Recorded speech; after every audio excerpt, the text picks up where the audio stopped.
جزاک اللہ، سبحان اللہ۔ ابھی آپ نے محسوس کیا کہ تربیت کا انداز کیا ہے، تربیت کا طریقہ کار کیا ہے۔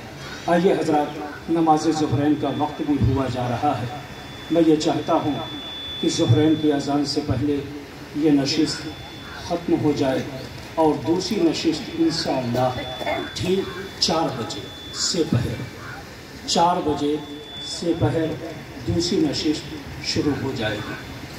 مجلس اعضاء کے لیے گزارش کروں گا حجت الاسلام والمسلمین علی جناب مولانا سید محمد عسکری صاحب قبلہ کی خدمت میں، لیکن اس سے پہلے میں یہ چاہتا ہوں کہ 2-4 شعر آپ کی خدمت میں عرض کر دوں تاکہ آپ مجلس سننے کے لیے خود کو ذہنی طور پر آمادہ کر لیں کہ جس نے شبیر کو اپنے سے جدا رکھا ہے۔ علماء کرام بھی تشریف فرما ہیں، شعراء کرام ہیں اور مومنین کرام ہیں۔ جس نے شبیر کو اپنے سے جدا رکھا ہے، اس کا انجام قیامت میں برا رکھا ہے۔ جس نے شبیر کو اپنے سے جدا رکھا ہے، اس کا انجام قیامت میں برا رکھا ہے۔ گھر میں قرآن جو طاقوں پہ سجا رکھا ہے، سوچتے یہ ہے کہ اسلام بچا رکھا ہے۔ گھر میں قرآن جو طاقوں پہ سجا رکھا ہے، سوچتے یہ ہے کہ اسلام بچا رکھا ہے۔ میں یہ چاہتا ہوں مجلس اعضاء سننے کے لیے آپ ذہنی طور پر خود کو آمادہ کر لیں۔ انشاءاللہ جو شعر دے رہا ہوں وہ ہمیشہ آپ کے ذہنوں میں گردشیں کرتا رہے گا، آپ کی بہترین سماعتوں میں محفوظ رہے گا۔ گھر میں قرآن جو طاقوں پہ سجا رکھا ہے، سوچتے یہ ہے کہ اسلام بچا رکھا ہے۔ تو ہرملا سے پسر سعد نے جھلا کے کہا، ایک ششماہے نے لشکر کو ہلا رکھا۔ ہرملا سے پسر سعد نے جھلا کے کہا۔ آخری فر تک میرے بھائی اگر شعر پسند آ رہا ہے تو آواز سے آواز ملانا۔ گھر میں قرآن جو طاقوں پہ سجا رکھا ہے چچا، سوچتے یہ ہے کہ اسلام بچا رکھا ہے۔ ہرملا سے پسر سعد نے جھلا کے کہا، ایک ششماہے نے لشکر کو ہلا رکھا ہے۔ تو یوں لٹا دیتے ہیں بے شیر کو مقتل میں حسین، ایسا لگتا ہے کہ قرآن کھلا رکھا ہے۔ یوں لٹا دیتے ہیں بے شیر کو مقتل میں حسین، ایسا لگتا ہے کہ قرآن کھلا رکھا ہے۔ جس شعر کے لیے میں نے سارے اشعار آپ کی خدمت کو پیش کیے ہیں، بطور خاص وہ شعر ملاحظہ فرما لیں۔ گھر میں قرآن جو طاقوں پہ سجا رکھا ہے، سوچتے یہ ہے کہ اسلام بچا رکھا ہے۔ ہرملا سے پسر سعد نے جھلا کے کہا، ایک ششماہے نے لشکر کو ہلا رکھا ہے۔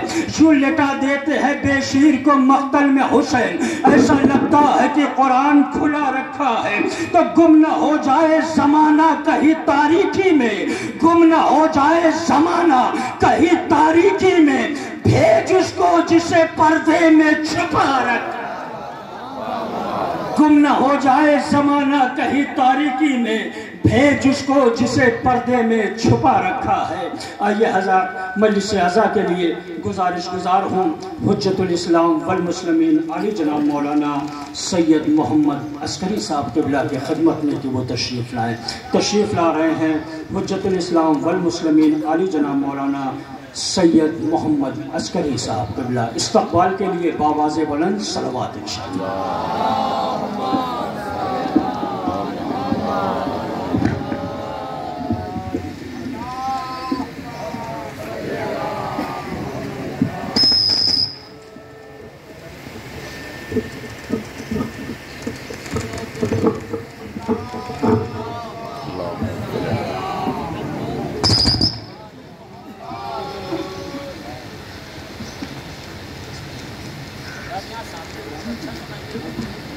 فاتحہ۔ اللہم صل علی بسم اللہ الرحمن الرحیم الحمدللہ رب العالمین۔ انشاءاللہ اس وقت سے پہلے مجلس کو تمام کرنے کی کوشش کروں گا۔ عزیزو، اللہ جل شانہ نے ہم انسانوں کو بے شمار نعمتوں سے نوازا۔ ان نعمتوں کا شکر ادا کرنا تو دور کی بات ہے، ان نعمتوں کو پہچانتے بھی نہیں ہیں، جانتے بھی نہیں۔ ان نعمتوں کو نہ پہچانتے ہیں اور نہ ان کا احساس کر سکتے ہیں، نہ انہیں شمار